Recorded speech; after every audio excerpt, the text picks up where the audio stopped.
Dans Patrimoine Passion, ce mardi, on investit dans les spiritueux. Très belle année pour le marché et très belle première année pour Fine Spirit Auction, qui s'impose comme la première maison d'enchères française dédiée aux spiritueux. 7 ventes, 1,7 million d'adjudications, on verra ça avec notre invité. Plus de 3000 bouteilles vendues. Décryptage donc du marché et des grandes tendances avec un des principaux auteurs du dernier baromètre, d'ailleurs, des ventes aux enchères. Étienne de la Mort-Sanglière nous accompagne, responsable de la vente des raretés à la Maison du Whisky et du site donc des ventes aux enchères Fine Spirit Auction, je crois que je l'ai bien dit. Bonjour. Bonjour Eva. Bienvenue dans Smart Patrimoine. Merci beaucoup de nous accompagner aujourd'hui, Étienne. Est-ce qu'il manquait d'acteurs français de la vente aux enchères de spiritueux? Pour quelles raisons Fine Spirit Auction s'est-il créé? Effectivement, il n'y avait pas d'acteurs dédiés. En fait, aujourd'hui, les maisons traditionnelles faisaient 1 à 2 ventes de vin dans lesquelles s'intégraient les spiritueux. Et à la fois Ideal Wine d'un côté et la Maison du Whisky de l'autre a vu une réelle opportunité de se lancer, ou du moins un réel manque sur le marché. Ideal Wine qui faisait face à de plus en plus de soumissions et du coup un besoin d'expertise de ces bouteilles, qu'elles soient sur l'estimation ou sur le fait que ce soit une vraie bouteille ou une contrefaçon, ça existe. Et la Maison du Whisky avait de plus en plus de demandes de ses clients, qu'ils soient particuliers ou professionnels, pour vendre des bouteilles, et donc du coup un besoin d'aller sur ce marché et un besoin d'expertise sur le marché des enchères. On savait en fait que la France, en tant que consommatrice, est une énorme consommatrice de spiritueux, que ce soit sur le whisky où on est premier consommateur des single malt au monde, mais aussi sur le cognac qu'on produit, l'armagnac, la chartreuse, on y reviendra au cours de l'interview. On va parler évidemment, puisque nous aussi on produit nos spiritueux, on en parlera. L'investissement aujourd'hui dans les spiritueux, c'est dans les maisons de vente aux enchères que ça se passe? Alors ça peut être dans les maisons de vente aux enchères, ça peut être directement chez les retailers, comme les cavistes, comme chez nous à la Maison du Whisky. Donc chacun y trouve un petit peu son compte. Les maisons de vente aux enchères permettent à des gens d'acheter au prix marché au lieu d'acheter au prix marchand. Donc c'est souvent d'aller saisir soit la bonne opportunité sur une bouteille qui est assez courante, soit d'aller trouver une rareté qui n'existe nulle part ailleurs. Vous parliez d'une demande qui augmente. Comment le marché il a évolué ces 2 dernières années ou cette dernière année, si vous voulez faire le bilan de 2021 par exemple? On peut parler d'une demande qui explose? En fait, on a une demande qui explose en permanence et une offre qui s'amenuise. Aujourd'hui, l'offre est pléthorique, mais on va toujours aller chercher cette rareté de la distillerie qui a disparu et du coup dont les embouteillages deviennent, mathématiquement parlant, de plus en plus rares. Et donc, on va aller chercher ces raretés et la vente aux enchères permet d'avoir accès à ces bouteilles qu'on ne trouve nulle part ailleurs. Et aujourd'hui, en fait, on fait face à quelque chose qui est assez hallucinant, c'est la recherche d'actifs réels et le spiritueux qui s'impose en tant que réel actif réel. Ça, c'est parce que le Covid est passé par là? Le Covid a fait que, du moins on le suppose, on n'est pas financier, mais c'est comme ça qu'on l'interprète. Les restrictions ont fait qu'il y a une augmentation de l'épargne et donc la recherche d'actifs réels. Et on a le choix entre, vous le direz tout à l'heure, l'immobilier, l'art, le vin avec donc Ideal Wine qui est déjà passé sur le plateau, et les spiritueux qui au final se trouvent être un formidable actif réel puisque beaucoup plus facile à conserver que le vin. Il suffit d'avoir une bouteille debout dans un placard à l'abri de la lumière et on n'a pas cet effet de millésime ou de météo. Donc il y a, entre guillemets, moins de risques de conservation. C'est un marché de passionnés aussi, comme pour le vin? Bien sûr, c'est un marché de passionnés. Ce qui est assez intéressant, c'est qu'on observe, notamment en 2021 sur le marché des enchères, qu'on va vendre de plus en plus de bouteilles qui sont nouvelles, qui sont dites d'après 2000. On n'est plus dans les bouteilles des années 80. Donc c'est un marché de passionnés, mais avec des amateurs qui arrivent sur le marché, qui deviennent amateurs. Et donc du coup, une demande qui est de plus en plus conséquente en termes de nombre de passionnés d'amateurs. Étienne de la Mort-Sanglière, expliquez-nous pour quelle utilisation ils investissent, ces investisseurs, dans les bouteilles de spiritueux, pour la boire, pour la revendre quelques années après. Voilà, comment ça se passe? Pourquoi on investit là-dedans? À la différence de l'immobilier, on ne peut pas à la fois profiter de la bouteille, du moins à part si on ne fait que la regarder et investir et la revendre. Nous, on fait face à tout type d'amateurs. Justement, les petits amateurs, on ne vend pas que des bouteilles à 17 000 euros comme ça, c'était le record. Exactement. Le record est maintenant près de 35 000 euros pour un japonais de 35 ans d'âge, mais notre prix moyen est à 549 euros. Donc si vous faites le calcul, vous voyez qu'on vend aussi beaucoup de bouteilles accessibles. Et en fait, les enchères, donc on a des gens qui investissent pour les boire, puisque ça leur permet d'aller trouver un blend des années 80 complètement introuvable à 50 euros. Donc ça permet de l'en boire. Ensuite, pour les bouteilles qui sont un peu plus chères, donc, on a toujours les deux. On a des professionnels qui investissent pour les avoir dans leur bar, parce que c'est des bouteilles qui vont pouvoir servir. Et on a des professionnels ou des professionnels comme des particuliers qui investissent pour les revendre, bien sûr. Quels alcools aujourd'hui s'arrachent les investisseurs? Vous parliez donc de bouteilles plus nouvelle, en tout cas après 2000, sur l'alcool. Exactement. Alors sur la catégorie, si on part de la catégorie, aujourd'hui, donc le whisky représente 80% des ventes de Fine Spirit Auction. Le whisky écossais restant leader avec 55% de la part en volume. Les 17 000, l'exemple que j'ai donné, c'était un whisky On y vient, c'est un whisky japonais. 16% des ventes en volume, mais 36% des ventes aux valeurs. Donc c'est vraiment une catégorie qui talonne le whisky écossais et qui arrive en flèche, qui potentiellement demain pourrait le rattraper en valeur, j'entends. On a aussi donc, des gens qui investissent sur le rhum. Le rhum est la deuxième catégorie après le whisky.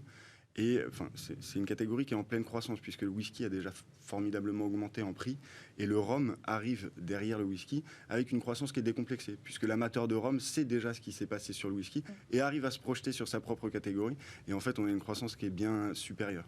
Ensuite on a des catégories qui sont typiquement françaises sur lesquelles Fine Spirit Auction a une vraie légitimité. Le rhum sur le rhum agricole et le cognac, l'Armagnac ou la chartreuse qui est un petit peu la surprise aussi en 2021. Et donc qui représente une part bien inférieure.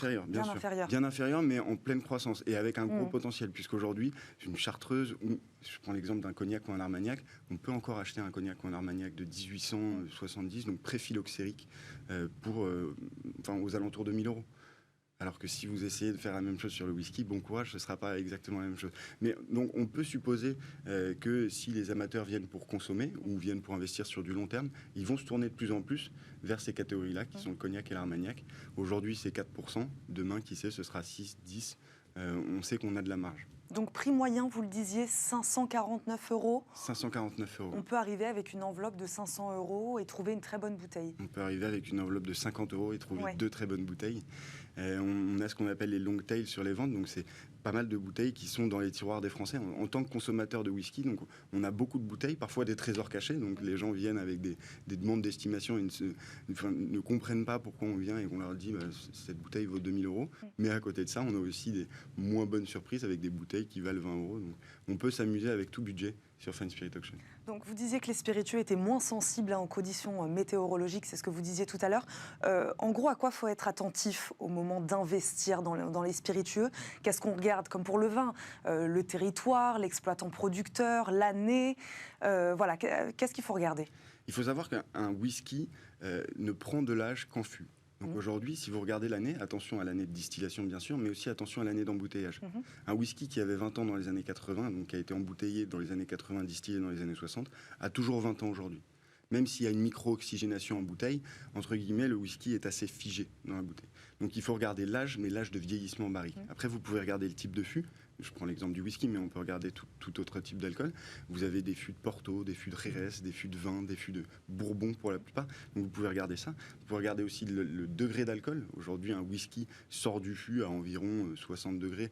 Enfin, c'est une grosse barrière, mais 60 degrés, et vous pouvez ou non le réduire à l'eau. Donc vous avez des embouteillages réduits à 40 degrés, comme ce qu'on trouve la plupart du temps, mais vous avez aussi des embouteillages bruts de fût à 60 degrés. Vous pouvez regarder si c'est une édition limitée ou non. On peut embouteiller un single cask, c'est-à-dire qu'on embouteille un seul fût pour lui-même, ou on peut embouteiller un whisky 12 ans d'âge qui est le générique de la distillerie et qui reviendra à chaque fois.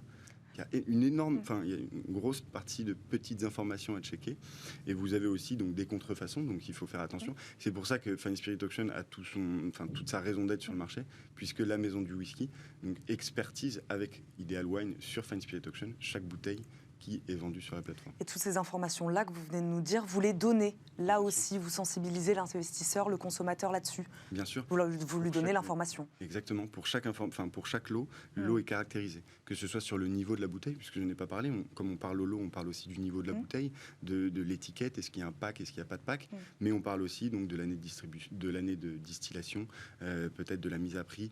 On va aussi, donc aujourd'hui, on va un peu révolutionner Fine Spirit Auction et prendre des choses qui existaient chez Ideal Wine et qu'on va mettre sur Fine Spirit Auction, comme le système de cotation. Aujourd'hui, on va pouvoir donner à un acheteur ou à un vendeur qui vient sur Fine Spirit Auction la cote de son whisky qui dépend des anciennes ventes. Soit du prix de vente au moment de la mise au marché, donc souvent on était la maison du whisky présent à ce moment-là et on a l'information, soit des différentes ventes aux enchères qu'il y a eu depuis lors, jusqu'à la vente actuelle. Comment vous voyez le marché évoluer ces prochains mois, ces prochaines années, sur cette tendance donc, du rhum qui monte, c'est ce que vous disiez, des produits français qui n'ont pas à rougir, qui commencent eux aussi à bien fonctionner auprès des investisseurs. Sur ces prix, alors oui, un peu record, vous parliez d'un prix moyen de 549 €. Voilà, comment le marché va-t-il évoluer selon vous ces prochaines années ? Le marché évolue déjà depuis qu'on se parle. En fait, aujourd'hui, le baromètre que je vous présente aujourd'hui était sur les enchères de 2021. Ouais. Sur 2022, on a déjà presque doublé. Donc les chiffres, en 3 ventes, on a fait ce qu'on avait fait quasiment en 7 ventes. Ouais. Donc on a de très belles années devant nous. Sur les catégories, en revanche, on voit que le whisky écossais reste aujourd'hui majoritaire, mais une multitude de pays arrivent avec des bouteilles. On a le Japon, bien sûr, qui aujourd'hui fait face et talonne, mais on a aussi la France, où on a plus d'une centaine de distilleries de whisky. On a le rhum qui arrive, donc complètement décomplexé, je vous le disais, avec de plus en plus de raretés qui arrivent sur le marché. Donc on peut imaginer qu'on va passer rapidement à 25% de notre chiffre d'affaires. Et on a, comme vous le dites, le cognac et l'armagnac qui vont avoir, pour moi, une jolie part, qui sont des alcools qui sont ultra plébiscités en Amérique, en Asie, et pourquoi pas demain en France. Et là, on est sur quel prix sur l'alcool français, cognac, armagnac, justement ? Ça dépend. Tout dépend. Oui. Vous avez des petites choses qui ont été soit bien notées, soit très très rares. Vous avez des grandes marques comme aujourd'hui Louis XIII, donc Rémy Martin, qui trustent le marché avec des bouteilles qui avoisinent souvent les 1500, 3000, 5000, 15 000 € selon la rareté du flacon. Donc vous pouvez choisir une toute petite maison d'armagnac qui est encore un armagnac presque fermier, si j'ose le dire, ou vous pouvez l'acheter à 50 € et c'est un alcool qui a déjà 10, 20, 30, 50 ans.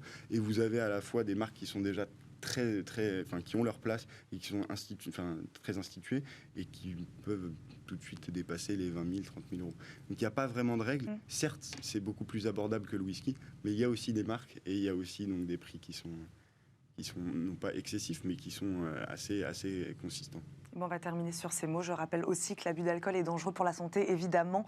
Merci beaucoup, Étienne de la Mort Sanglière, d'avoir répondu à nos questions aujourd'hui. Je rappelle, vous êtes responsable de la vente des raretés à la Maison du Whisky et du site donc de vente aux enchères Fine Spirit Auction, qui a fait une belle année 2021 et qui en fera une encore plus belle en 2022, si j'ai bien compris. Merci beaucoup d'avoir répondu à nos questions aujourd'hui. Tout de suite, c'est Enjeu Patrimoine.